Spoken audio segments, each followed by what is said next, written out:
উন্নয়নের ধারা অব্যাহত রাখতে বিজেপি মিত্রজোট প্রার্থীদের পঞ্চায়েত নির্বাচনে জয়ী করার আহ্বান মন্ত্রী জয়ন্ত মল্লর।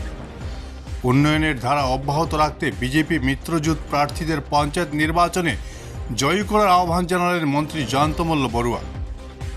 শ্রীভূমিতে দলীয় নির্বাচনী জনসভায় তিনি বিরোধীদের কড়া আক্রমণ করে বলেন, পাকিস্তানকে সমর্থন করে বর্তমানে জেল হাজতে ইউডিএফ বিধায়ক আমিনুল ইসলাম। অন্যদিকে কংগ্রেস সাংসদ গৌরব গগৈ ও তার পরিবারের পাকিস্তান যোগ থাকার সন্দেহ করা হচ্ছে। আগামী সেপ্টেম্বরে এ ব্যাপারে সম্পূর্ণ তথ্য জনসমক্ষে আনবে বিজেপি সরকার, এমন দাবি করেন মন্ত্রী জয়ন্ত মল্ল। ব্যুরো রিপোর্ট, বৰাক ভিশন। আজি মই বৰাক ভেলীৰ বিভিন্ন অঞ্চললৈকে গৈছোঁ। আমাৰ হাইলাকান্দি জিলালৈকে গৈছিলোঁ, আজি শ্ৰীভূমিলৈ আহিলোঁ। য'তেই গৈছোঁ বিজেপি আৰু মিত্ৰ দলৰ বাহিৰে বাকী কাকতো দেখা নাই। চাৰিওফালে অকল পদুম ফুল, চাৰিওফালে আমাৰ মিত্ৰ দল হাতী। তাক বাদ দিতো আমি ক'তো একো বিৰোধীয়ে দেখা নাই। আশা ৰাখিছিলোঁ যে বিৰোধীও চাগে ইয়াত ক'ৰবাত কিবা অলপ আছে, কিন্তু ইয়াত আহি দেখিলোঁ যে বিৰোধী ক'তো নাই, আমাৰে প্ৰাৰ্থীসকল।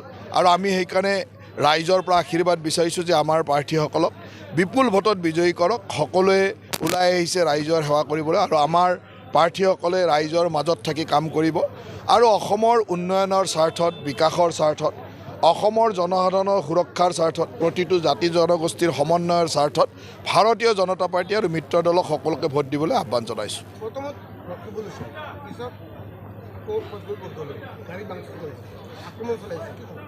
এতিয়া টিকট দিয়াৰ নামত যদি পইচা লয়, তো টিকট নোপোৱা মানুহেতো তেওঁক আক্ৰমণ কৰিব। তেওঁলোকৰ য'ত আক্ৰমণ কৰিছে তেওঁলোকৰ মানুহে আক্ৰমণ কৰিছে, সেইবিলাক ঠাইত আমাৰ মানুহ নাই।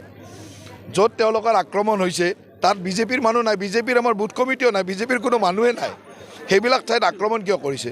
কাৰণ টিকট বিক্ৰী যেতিয়া কৰিব, টিকট পোৱা মানুহে নোপোৱা মানুহৰ মাজত ক্ষোভ নাথাকিব জানো? এইবিলাক হ'ল তেওঁলোকে টিকট বিক্ৰী কৰাৰ মানে ৰিয়েকশ্যন। খবৰ লওক, তেওঁলোকে সেইবিলাক টিকট বিক্ৰী কৰিছে, টিকট কাৰোবাক দিছে, পইচা লৈ টিকট দিছে। গতিকে পইচা লৈ যোনে টিকট ল'ব পৰা নাই, ইমান দিন কষ্ট কৰিছে দলত, সেইটো গাড়ী ভাঙিবই। গতিকে সেইটোৱে হৈছে। গতিকে আমাৰ তাত এতিয়া ঢিঙত ক'ত বিজেপি আছে? ঢিঙততো ঔষধত দিবলৈ বিজেপি নাই। গতিকে তাত তেওঁলোকৰ মাজত এইবিলাক টিকটৰ খোৱা কামোৰা আৰু পইচা লৈ টিকট দিয়াৰ কাৰণে গাড়ী ভাঙা ভাঙি কৰিছে, তাতকৈ বেলেগ একো নহয়।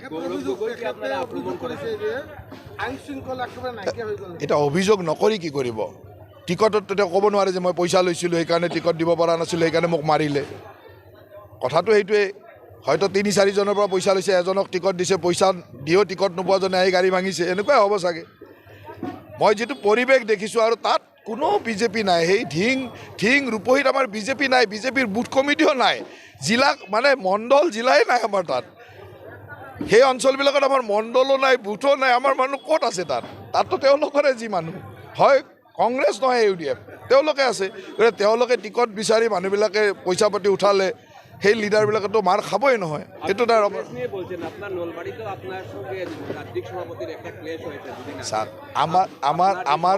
আমার দলে কিছু ক্ল্যাশ হয় না, আপনারা জানেন না, আপনারা প্রপার খবরগুলো পায় না। কারণ ওই জায়গায় মুখ্যমন্ত্রী আছে, আমি ছিলাম, তো ক্ল্যাশ কীরকম হবো? ক্ল্যাশ হয় না।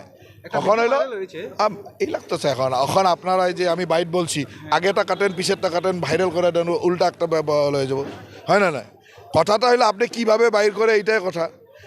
এইগুলা আমার দলের কোনো ক্ল্যাশ থাকে না। আমার দল সংঘবদ্ধভাবে সুন্দরভাবে কাজ করে। হ্যাঁ, করবো তো।